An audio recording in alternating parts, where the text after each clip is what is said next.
la presse internationale. Géraldine, l'Afrique du Sud s'alarme d'une recrudescence de pratiques superstitieuses. Le gouvernement vient d'ouvrir même une enquête contre un pasteur qui asperge ses ouailles de pesticides. Absolument, il prêche à coups de calgon, ou plutôt de doum, c'est ainsi que s'appelle ce produit là-bas.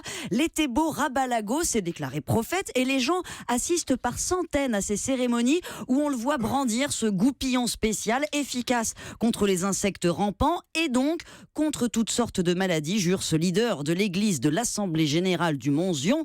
Une bonne rassade dans la figure, peut vous guérir de tout, glaucome, sida, cancer.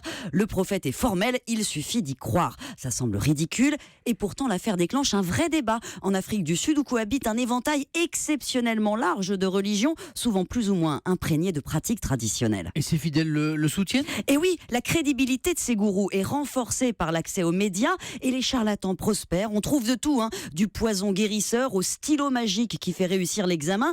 Mais quand l'an dernier, un autre pasteur a voulu nourrir ses fidèles avec du pétrole et un serpent censé se transformer dans leur bouche en pain et chocolat, là le gouvernement s'est quand même ému et une commission d'enquête enquête maintenant sur ces cas. Le problème, c'est que son travail est dur parce qu'elle ne peut pas punir ces charlatans. Les gens sont consentants, ils veulent qu'on les asperge de pesticides. Ce qu'il faudrait, c'est changer la loi pour réguler les croyances. Géraldine, enfin, on est quand même en 2016. Comment on peut expliquer tout cela ? La médecine traditionnelle est très implantée en Afrique du Sud. 2/3 des gens consultent un guérisseur. Et dans un pays aux inégalités folles où 45% de la population vit sous le seuil de pauvreté, l'accès aux soins n'est pas évident, d'autant moins que l'Afrique du Sud a longtemps vécu dans un déni total du sida.